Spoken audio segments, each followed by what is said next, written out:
Hi guys, welcome to my channel education file. आप हमारे channel को सब्सक्राइब कर सकते हैं बीएड एंड टीचिंग एग्जाम से रिलेटेड वीडियोज के लिए। प्लेलिस्ट में बहुत सारे वीडियोज हैं और अगर आपको कोई वीडियो सर्च करना है तो आप यहाँ पे जाके सर्च कर सकते हैं और जाते जाते बेल आइकन दबाना ना भूलेगा। Thank you. Hi guys, welcome to my channel education file और आज हम पढ़ेंगे linkage between reading and writing. ठीक है, तो ये पर्टिकुलर टॉपिक है बीएड में लैंग्वेज अक्रॉस द करिकुलम में।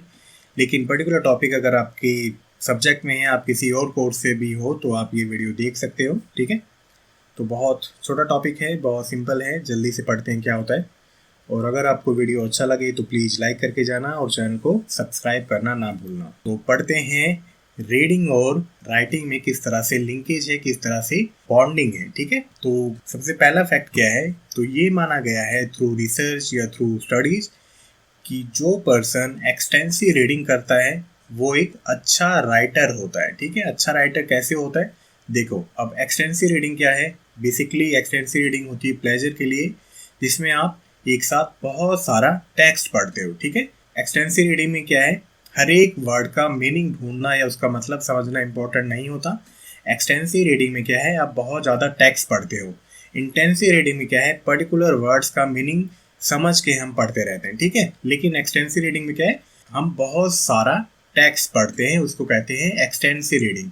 अब जब आप एक्सटेंसिव रीडिंग करते हो तो क्या है, बहुत सारा टेक्स्ट पढ़ते हो और आपको बहुत सारी इंफॉर्मेशन मिलती है अलग अलग जेनरा से, अलग अलग शैलियों से।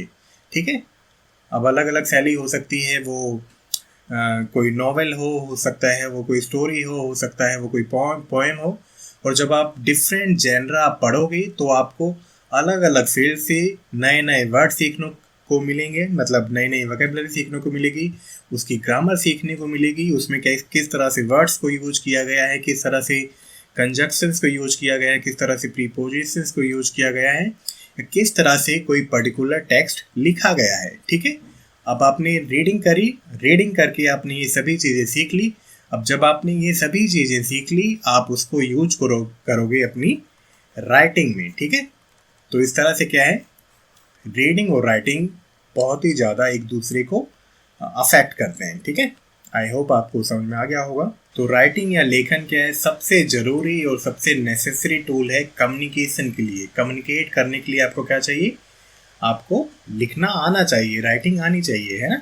सपोज अगर मैं यहाँ पे कुछ भी नहीं लिखता तो आपको हो सकता है केवल सुन के ही टॉपिक को समझना मुश्किल हो जाता है। ठीक है, और जब आप लिखते हो तो उसको क्या करते हैं, पढ़ते हैं। और हमारी जो भी मेजॉरिटी ऑफ नॉलेज है वो कहाँ से आती है, वो हमें मिलती है रीडिंग करके या पढ़ के।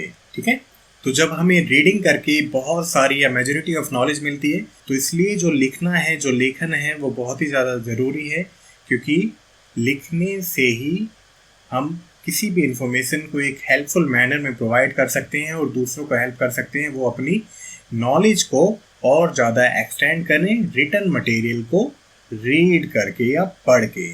ठीक है, आई होप आपको एक एक वर्ड का मतलब समझ में आ रहा है। तो इस तरह से हम कह सकते हैं कि राइटिंग रीडिंग अफेक्ट करती है राइटिंग को और राइटिंग अफेक्ट करती है रीडिंग को। ठीक है, और कुल मिला के क्या है, दोनों ही अफेक्ट करते हैं एक दूसरे को। चलो, अब क्या माना गया है कि जब बच्चे कुछ लिखते हैं या उसको प्रैक्टिस करते हैं तो जब लिखते हैं तो उनकी ऑटोमेटिकली रीडिंग स्किल्स अच्छी हो जाती है, उनकी पढ़ने की स्किल्स अच्छी हो जाती है, उनमें फोनेमिक अवेयरनेस आती है, उनमें फोनिक स्किल्स आती हैं। तो ये स्किल्स क्या हैं, चलो पढ़ते हैं क्या होता है फोनेमिक अवेयरनेस। तो फोनीम क्या है, फोनीम को डिफाइन कर सकते हैं as a smallest unit of sound in speech. ठीक है, इसका एग्जांपल क्या है, सपोज हैट है तो हैट में क्या है, 3 फोनीम्स हैं, हैट। ठीक है, HAT, हैट, तो इसमें क्या है, 3 साउंड आते हैं, ये है फोनीम। और फोनिक स्किल क्या है, phoenix can be defined as the method for teaching people how to read and write an alphabetic language। ठीक है, कि आप साउंड की मदद से किसी इंडिविजुअल को सिखा सकते हो कि किस तरह से किसी पर्टिकुलर अल्फ़ाबेट को लिखना है या किसी पर्टिकुलर वर्ड को या स्पेलिंग को लिखना है। सपोज यहाँ पे कैट है तो कैट में क्या है, 3 साउंड्स हैं और 3 लेटर हैं। सपोज कैट, ठीक है, CAT, कैट। लेकिन फ्लावर में क्या है, फ्लावर में 6 लेटर्स हैं लेकिन इसमें साउंड क्या है, 4 साउंड है। कैसे, flower, flower. Okay, I hope आपको इससे समझ में आ गया है। तो आई थिंक इन सभी का मतलब क्लियर है। फोनेमिक्स क्या है? स्मॉलेस्ट यूनिट ऑफ साउंड है स्पीच में। और फोनिक स्किल्स क्या है? ये एक टीचिंग मेथड है, ठीक है। अल्फ़ाबेट लैंग्वेज सिखाने का किसी भी इंडिविजुअल को किस तरह से लिखना है, किस तरह से उसको पढ़ना है। क्लियर है? तो ये दोनों ही स्किल्स क्या हैं, किसी भी इंडिविजुअल को राइटिंग में और रीडिंग में बहुत ही ज़्यादा हेल्प करती हैं, ठीक है। चलो देन है reading different genre for writing. Genre का मतलब होता है शैलियाँ। चलो, तो इसमें टीचर्स क्या कह सकता है? टीचर्स बच्चों को कह सकता है कि वो डिफरेंट जेनरे या डिफरेंट शैलियाँ पढ़ें अलग अलग क्षेत्र में। सपोज किसी बच्चे को असाइनमेंट मिला है एनवायरमेंटल पॉल्यूशन में, तो वो बच्चा इसी से रिलेटेड कोई मैगजीन पढ़ सकता है, न्यूज़पेपर पढ़ सकता है, रिसर्च आर्टिकल्स पढ़ सकता है, या कोई अदर रीडिंग मटेरियल्स पढ़ सकता है। ये सभी चीज़ें पढ़ने का या अलग अलग जेनरा पढ़ने का बेनिफिट क्या है? देखो, मैगजीन की लैंग्वेज हो सकता है अलग हो, न्यूज़पेपर की लैंग्वेज हो सकता है अलग हो, उसमें अलग अलग वोकैबुलरी हो सकता है। रिसर्च आर्टिकल्स में अलग तरह से वोकैबुलरी है, उसका लिखने का स्टाइल अलग है, ठीक है। तो जब बच्चा एक ही चीज़ के बारे में अलग अलग जगह से पढ़ेगा तो उसको हर एक तरह की नॉलेज हो जाएगी, ठीक है। तो बच्चा एनवायरमेंटल पॉल्यूशन से रिलेटेड कुछ बस पढ़ सकता है, ग्लोबल वार्मिंग से रिलेटेड पढ़ सकता है, या जो भी एनवायरनमेंट के बारे में चीज़ें हैं वो अलग अलग जगह से पढ़ सकता है। और ये सभी चीज़ें क्या करेंगी, उसे अलग अलग तरह से ग्रामर सीखने में, अलग अलग तरह से उसकी टेक्निक्स हैं उसको सीखने में, उसकी वोकैबुलरी सीखने में, और किस तरह से टॉपिक को शुरू करना है, उसका स्टाइल कैसे है, ये सभी चीज़ें एक बच्चा सीख सकता है जब वो बच्चा अलग अलग जेनरा से एक पर्टिकुलर चीज़ के बारे में पढ़ेगा, ठीक है। तो बेसिक स्किल्स इसको पता चल जाएगी पढ़ के। अब उसको जब बेसिक स्किल्स पता चल गई हैं तो वो इन बेसिक स्किल्स को अपनी राइटिंग को इफ़ेक्टिव मैनर में प्रेजेंट करने में यूज कर सकता है। Getting my point?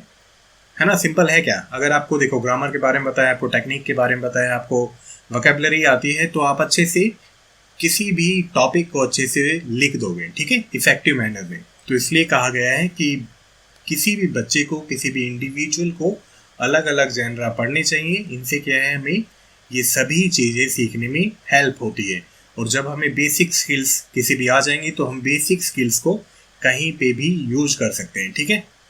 सपोज किसी को एक छोटा घर बनाना है, एक मजदूर को ईंटें जोड़ना आता है, तो चाहे वो छोटा घर हो, चाहे वो बहुत बड़ी बिल्डिंग हो, ठीक है, चाहे वो स्काई स्क्रैपर हो, तो एक मजदूर को ईंटें जोड़नी आती हैं, वो किसी भी बिल्डिंग की, किसी भी घर की, किसी भी झोपड़ी की ईंटें जोड़ देगा। Getting my point? तो अगर आपको बेसिक स्किल्स आती हैं तो आप आराम से कोई भी टॉपिक एक अच्छे वे में रिप्रेजेंट कर पाओगे।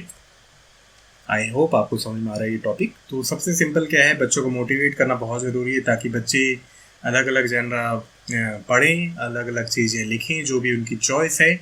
और एक बार बच्चों को एक्सपीरियंस हो गया इन टेक्निक में तो वो अच्छे से उन स्किल्स को और जो भी लिटरेसी है उसको बहुत ही छोटी एज में, बहुत ही यंग एज में उसको सीख सकते हैं, ठीक है। इसलिए जो प्राइमरी एजुकेशन है वो बहुत ज़्यादा अच्छा होना चाहिए ताकि बच्चे छोटी एज से ही ऐसे एक्सपीरियंस लेने लगें, ऐसी चीज़ें पढ़ने लगें, या उनकी पढ़ाई ऐसी हो, उनका एनवायरनमेंट ऐसा हो कि वो अपने आप इन चीज़ों को पढ़ के उन सभी चीज़ों को अपने लेखन में और अपनी रीडिंग में यूज कर सकें, मतलब रीडिंग और राइटिंग में यूज कर सकें उन बेसिक स्किल्स को। चलो देन ये भी बहुत इंपॉर्टेंट है कि बच्चों को क्लासरूम में फ्रीडम दी जाए कि जो भी उनका मन है वो पढ़ सकें, और जिस चीज़ पे उनके द्वारा सेलेक्ट किए टॉपिक हैं वो उन पे लिख सकें, ठीक है, जब वो अपने इंटरेस्टिंग टॉपिक पे।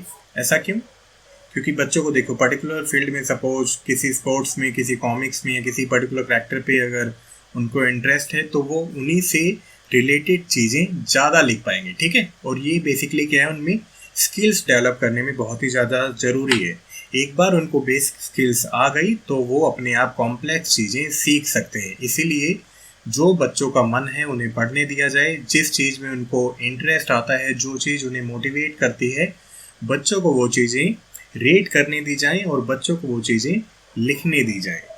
आई होप आपको अच्छे से समझ में आ गया होगा अब पूरे टॉपिक का मतलब क्या है। चलो देन सबसे इम्पोर्टेंट पॉइंट कि टीचर्स और पेरेंट्स को बच्चों को टाइम टू टाइम रीइंफोर्स करना या उन्हें रिवॉर्ड देना बहुत ही ज़रूरी है, ठीक है।